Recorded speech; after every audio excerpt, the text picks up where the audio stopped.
طبعا الاهلي لما كسب المصري بنتيجه 4-2، واللي احنا قلناها المصري كان مروق الزمالك في الدور الاول وتعادل معاه في الدور الثاني، وكان مروق بيراميدز وكسبانه في الدور الاول وتعادل معاه في الدور الثاني. واما الاهلي كسب 4-2 كركب الدنيا خالص.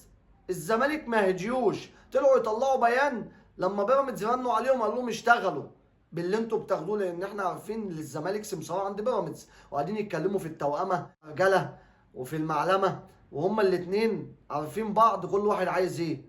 وزي ما احنا اتكلمنا وناس كتير لعيبه سابقين اتكلموا، قال لك ما عندناش مشكله نسيب ماتش الدوري البيراميدز ونسيب لهم الكاس في ظل يدفعوا لنا مبالغ باتشيكو وبوطيب عشان نفك ازمه القيد. هو الكلام مخلص بعضه وكله عارف غرضه اللي عايزه من التاني، باينه زي الشمس. والزمالك كده كده ما بينافسش على حاجه، وجمهوره زي ما احنا قلنا كل كام سنه لما يفرح معاه ببطوله، وعادي ده المعتاد، فهو مش فارق له.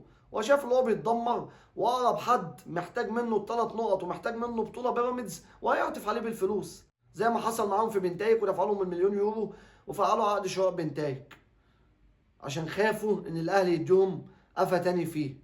بس انا بقول لك ما تخافش، كده كده في لعيبه من عندك جايه كتير زي حسام عبد المجيد ومحمد السيد، وخلي بالك منهم وحاول تجمع لهم المرتب بقى بتاعهم. يعيطوا بقى ببيان عامل ازاي؟ يقول لك الزمالك في بيان رسمي اعلن عن ارساله طلبا الى لجنه الاستئناف اتحاد الكوره لتقديم موعد اصدار القرار النهائي قبل يوم 13 الحالي حتى تستقيم الامور وتتحقق العداله. طبعا هم قلقانين عشان عندهم ماتش مع بيراميدز يوم 13 ولسه ما تفاوضوش على الفلوس اللي هياخدوها مقابل ان هم يسيبوا الماتش ويبيعوا كرامتهم كالمعتاد، لان هو نادي الوطنيه زمزميه، عشان لما بيعيطوا بيفضلوا ايه يقوقوا زي العيال الصغيره كده يشربوا منها. عايز اقول لك انت مغلوب على امرك يا ابني ومعذور، لان انت زي ما احنا اتكلمنا انت مالكش وجود في جدول الضرب حتى عشان يبقى ليك وجود في جدول الدوري او اي بطوله بتنافس فيها.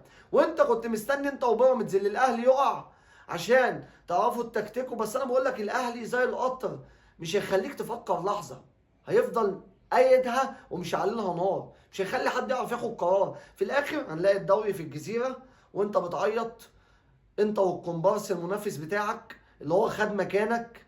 وانا بقولها لك هتفضل تطبل له، في الاخر هناخد منه الدوري ان شاء الله، وصن داونز هتاخد منه افريقيا، وهياخد منك البطوله الحزينه اللي انت كنت ممكن تطلع بيها وتفرح بيها جمهورك. بس انا بقول لك خليك كده لغايه اما تاخد على قفاك كالمعتاد. سلام.